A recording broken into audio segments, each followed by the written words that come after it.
We are simplifying trigonometric identities in this lesson. Let's begin with the first question. We need to show that tan squared x plus cos squared x minus 1 over sin squared x is identical to tan squared x. Let's consider the left-hand side of this identity. And on this part, we shall use the square identity. You remember we say sin squared x plus cos squared x is equal to 1. That's the square identity. We are going to use it on this part. And according to this identity, you realize that sin squared x is equal to 1 minus cos squared x. Right. So let's manipulate this so that it becomes the same as what we have right here. Now we have tan squared x. We put a negative on that so that this becomes 1 minus cos squared x. It is the same thing because if you multiply throughout by a negative, you still get the same result. And that is divided by sin squared x.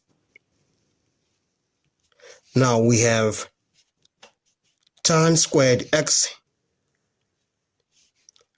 minus 1 minus cos squared x is equal to sin squared x. So we say that is minus sin squared x. And all of that is divided by sin squared x. Let's divide sin squared x throughout the numerator.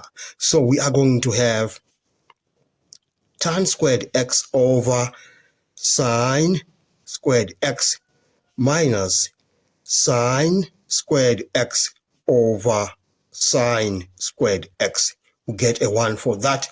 And we have tan squared x over sin squared x minus 1.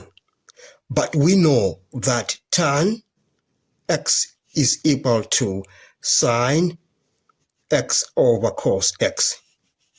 We are going to substitute this when there is tan squared x.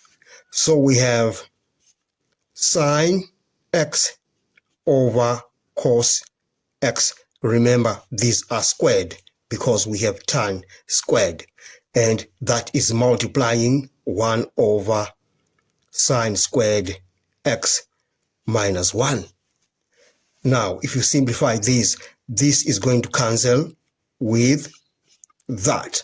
And we have 1 over cos squared x minus 1.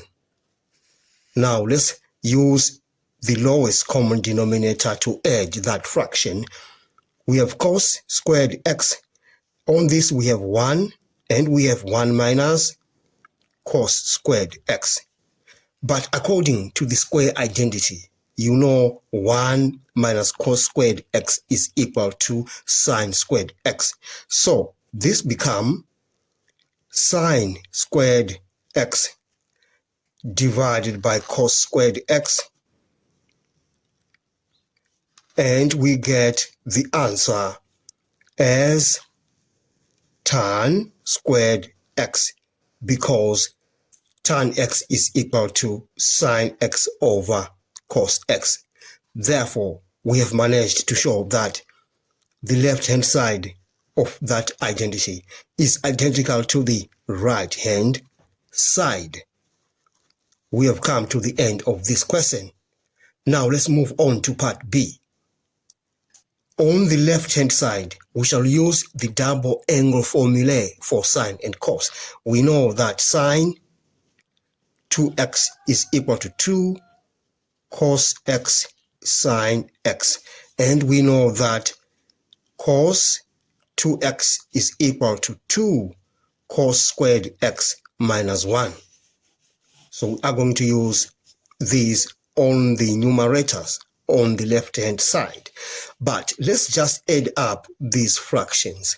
We are going to say now the left-hand side of that identity shall become, we have the lowest common denominator, which is cos x sine x.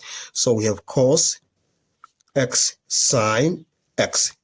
We divide this LCD by cos x, we get sine x. We multiply sine x by sine 2x. So we have sine 2x sine x plus, we divide this by sine x, we get cos x. We multiply cos x by cos 2x. So we have cos 2x cos x. All right. Now we can use the double angle formulae above.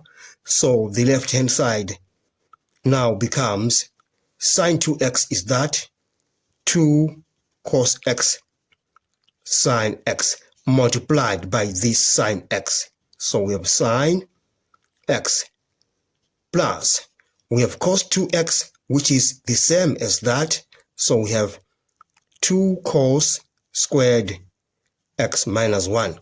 But that is multiplied by cos x. And all of this is divided by cos x sine x. We can just divide this cos x throughout the numerator. So if we divide this cos x by that, it cancels, and we have 2 sine x squared, because we divide cos x into that, and we divide cos x into that as well. We have plus 2 cos squared x minus 1, and that's divided by sine x. We can just factorize these two terms. We have 2 sine squared x plus cos squared x minus 1 over sine x. But according to the square identity, this gives us 1. So we have 2 multiplied by 1 minus 1 divided by sine x. And therefore, we say 1 over sine x is the answer when you simplify that. Now, we can conclude now that the left-hand side is identical to the right-hand side. We have come to the end of this question. Thanks for watching. Please subscribe to my channel, like, share, and comment. Enjoy your day.